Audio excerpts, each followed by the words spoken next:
Good morning बच्चों। आज अपन पढ़ेंगे लेसन नंबर 13, उसका पहला टॉपिक पढ़ेंगे, ठीक है।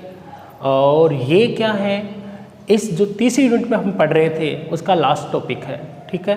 तो केवल मैंने 2 चैप्टर छोड़े हैं बीच के, फिर लगातार अपना सिलेबस हो रहा है। ये टॉपिक थोड़ा बड़ा है तो इसका आपको ध्यान रखना है, क्योंकि ये लगभग 2 सप्ताह भी ले सकता है, तो बिल्कुल अच्छी तरह पढ़ना है, ठीक है। और यहाँ टॉपिक का नाम है पादप वर्दी, ठीक है। कल मैंने क्वेश्चन किया था आपको, ठीक है, नाइट्राइट को नाइट्रेट में बदलने वाले जीवाणु का नाम तो नाइट्रोबैक्टर, ठीक है। और ये भी सुन लीजिए सभी, बच्चे ध्यान कर लीजिए, जो पीछे कमेंट आपने नहीं किए हैं 6 दिन के, तो आपको सभी बच्चों को कमेंट ज़रूर करना है, क्योंकि वो नंबर आपके टेस्ट में जोड़ेंगे। फिर आप बोलेंगे सर मेरे नंबर किस में कटे, तो आप बिल्कुल ध्यान देना है। जो भी किसी बच्चे ने अगर पीछे वाले 6 दिन के कमेंट नहीं किए हैं वो आपको ज़रूर करने हैं। और आपका जो टेस्ट होगा कल, ठीक है, तो उसकी अच्छे से तैयारी करना आप, ठीक है। अब देखिए, आज अपन टॉपिक पढ़ेंगे पादप वर्दी। इसमें अपन प्लांट ग्रोथ की बात करेंगे पूरे चैप्टर में, ठीक है। तो देखिए, सबसे पहले वर्दी क्या है, ग्रोथ किसे कहते हैं। तो सजीवों के आकार या आयतन में स्थायी व अनुत्क्रमणीय परिवर्तन होते हैं। यानी कोई भी सजीव है उसके आकार में, आयतन में स्थायी यानी परिवर्तन नहीं हो, अनुत्क्रमणीय वापस वह क्रिया नहीं हो, तो उसके शुष्क भार में क्या हो जाती है, वृद्धि हो जाती है या बढ़ोतरी हो जाती है। उस क्रिया को क्या कहा जाता है, वृद्धि कहा जाता है। दोबारा देख लीजिए, क्या होता है कि सजीवों के आकार आयतन में स्थायी व अनुत्क्रमणीय परिवर्तन होते हैं, जिससे उसके शुष्क भार में वृद्धि हो जाती है।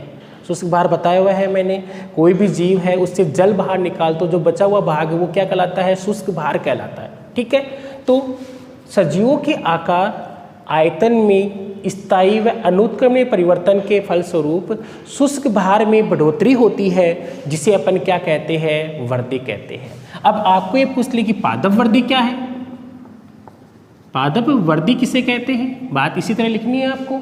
जब पादपों में उपापचय क्रियाओं के फलस्वरूप, पादपों में उपापचय क्रियाओं के फलस्वरूप उनके आयतन में, आकार में स्थायी व अनुत्क्रमणीय परिवर्तन होते हैं, साथ में क्या होता है, शुष्क भार में वृद्धि हो जाती है, तो उसे अपन क्या कहते हैं, पादप वृद्धि कहते हैं। सेम इसी प्रकार से आपको डेफिनेशन लिखनी है। तो वृद्धि की क्या डेफिनेशन हुई, सजीवों के आकार आयतन में स्थायी व अनुत्क्रमणीय परिवर्तन, जिसके फलस्वरूप किसमें वृद्धि होती है, शुष्क भार में वृद्धि होती है या बढ़ोतरी होती है, क्या कहलाते हैं, ग्रोथ। और यदि पादप वृद्धि के लिए पूछे तो आपको ये बताना है कि पादप में उपापचय क्रियाओं के फलस्वरूप आकार आयतन में स्थायी व अनुत्क्रमणीय परिवर्तन होते हैं, जिससे उनके शुष्क भार में वृद्धि होती है, क्या कहलाती है, पादप वृद्धि कहलाती है, ठीक है। अब ये नोट, एक बात ध्यान रखना, यहाँ पर किसी भी यहाँ पर आयतन में वृद्धि होना, आयतन में बढ़ोतरी होना, ये वृद्धि नहीं हो सकती कुछ जगह। जैसे आपने कोई बीज है उसको पानी में डाल दिया और पानी में वह जल को सोख कर आकार में क्या कर लेता है, वृद्धि कर लेता है, या उसको आपने वापस निकाल दिया और सुखा लिया और वापस अपनी अवस्था में आ जाता है। तो आपने यहाँ क्या देखा, बीज है उसको किस में डाला, पानी में डाल दिया, ठीक है। अब पानी में डालते हैं तो उसके आकार में क्या हो जाती है, वृद्धि। तो आकार में जो वृद्धि हुई है तो आप ये नहीं कह सकते इसमें ग्रोथ हुई है, क्यों, क्योंकि इसके शुष्क भार में कोई परिवर्तन नहीं हो रहा है। चाहे आप चने के बीज को पानी में भिगो दिया, आपने बाहर निकाल दिया, वापस सूख गया, तो आपने क्या देखा, बीज के शुष्क भार में कोई परिवर्तन नहीं होता है, तो अपन उसको वृद्धि नहीं कह सकते। तो कुछ जगह ये भी ध्यान रखना आपको, ठीक है। तो आयतन में बढ़ोतरी होना ये नहीं है कि वृद्धि हो रही है। जैसे आपने किसी बीज को पानी में डाल दिया, और पानी में डाल दिया तो आकार में वृद्धि होगी, और आपने उसको निकाल के वापस सुखा भी लिया, तो आपने पानी में डाला तो उसके आकार में वृद्धि हुई, ठीक है, परंतु वो वृद्धि नहीं कहलाती है, क्योंकि उसमें शुष्क भार के अंदर क्या नहीं हुई है, वृद्धि नहीं हुई है। तो शुष्क भार में वृद्धि होना क्या होती है, आवश्यक होती है। ठीक है, अब बात करेंगे अपन पादप वृद्धि के स्थल, यानी पादपों में कौन कौन से स्थल है जहां पर इन वृद्धि या ग्रोथ होती है।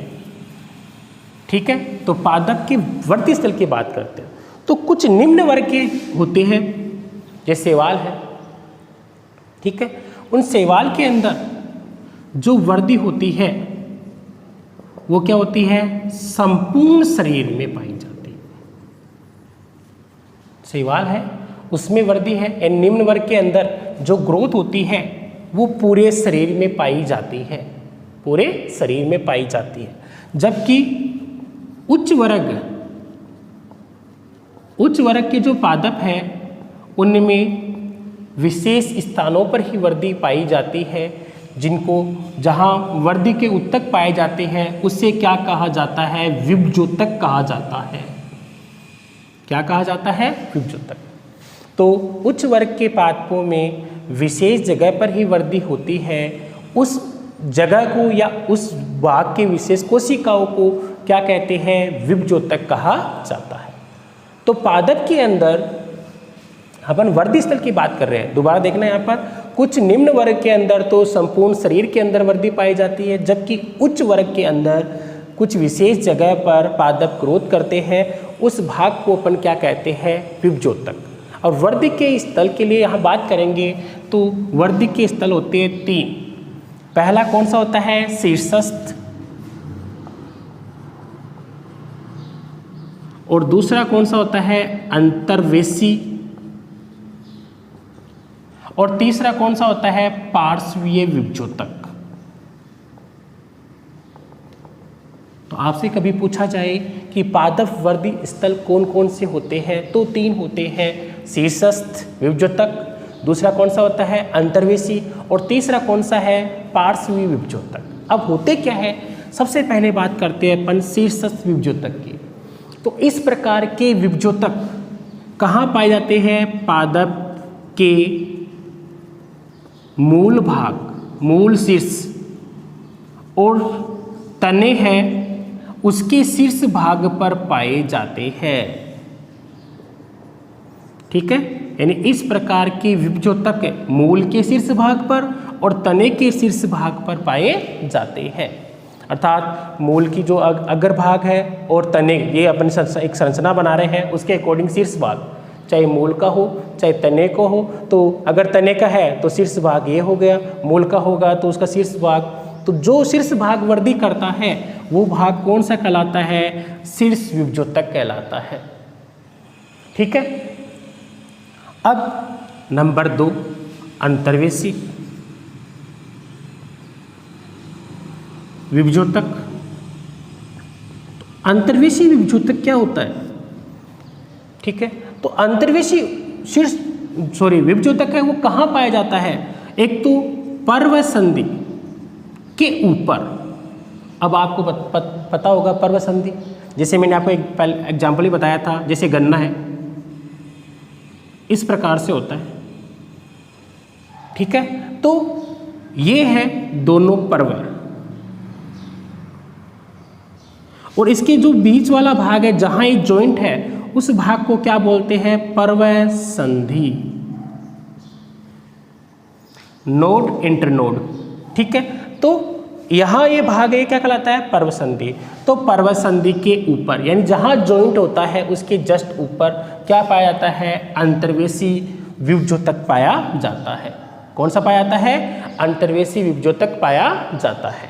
ठीक है, तो आप क्या बताओगे कि अंतर्वेशी विभज्योतक कहाँ पाया जाता है, पर्व संधि के ऊपर या पर्ण के आधार भाग, किस जगह, पर्ण के आधार भाग पर यह विभज्योतक उपस्थित होता है। ठीक है, पर्व संधि के ऊपर या पर्ण के आधार भाग पर उपस्थित होता है। ठीक है, अब तीसरे जो अपन पढ़ेंगे वो कौन सा है, पार्श्वीय विभज्योतक।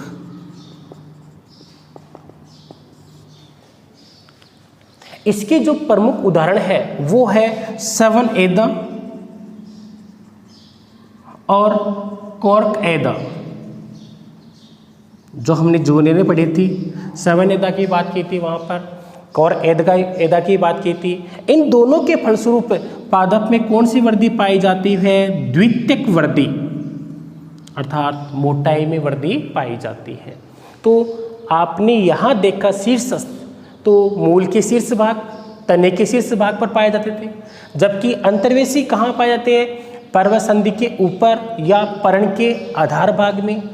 और तीसरा पार्श्वीय, इसका एग्जाम्पल कौन सा हो गया? 7 एदा या कॉर्क एदा पर, ये किसका एग्जाम्पल है? पार्श्वीय विभजक का ही एग्जाम्पल है। या अपन कहेंगे ये पार्श्वीय भाग के अंदर पाए जाते हैं और इसके कारण प्लांट की मोटाई में वृद्धि होती है।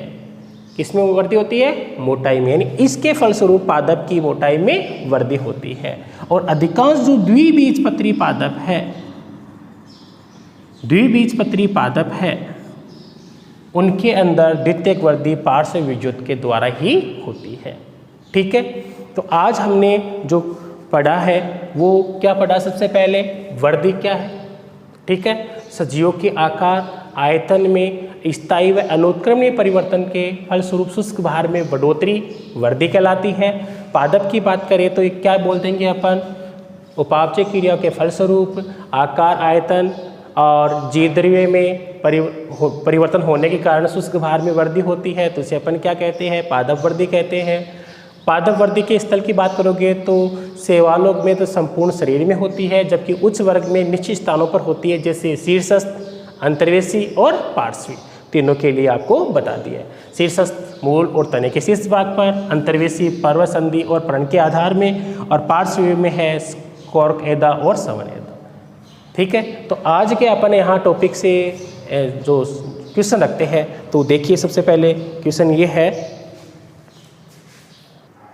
हाँ ये है, ध्यान दीजिए आज का क्वेश्चन कि पादपों में जो द्वितीयक वृद्धि होती है, ठीक है, जिसके कारण प्लांट की मोटाई में वृद्धि होती है, तो जड़ हो या तना है उसके आकार में वृद्धि होती है, तो कौन से प्रकार के विभजक के द्वारा होती है? ये है या ये है, तीनों में कौन सा होगा? ठीक है, उसका आपको सभी को कमेंट लिख के भेजना है। और पीछे के टॉपिक या आपको कोई प्रॉब्लम है नाइट्रोजन चक्कर वाले चैप्टर में, तो आप मेरे को लिखकर व्हाट्सएप से पूछ सकते हो। और 10:30 बजे पेपर होगा, तो बिल्कुल आप ध्यान देना और उसके लिए जो भी क्वेश्चन है वो तैयार करना। और आप ज़्यादा ये कि जैसे ही आपके पास पेपर पहुँचे तुरंत आप उत्तर लिख के आप तुरंत उसका आंसर भेज दें। Thank you.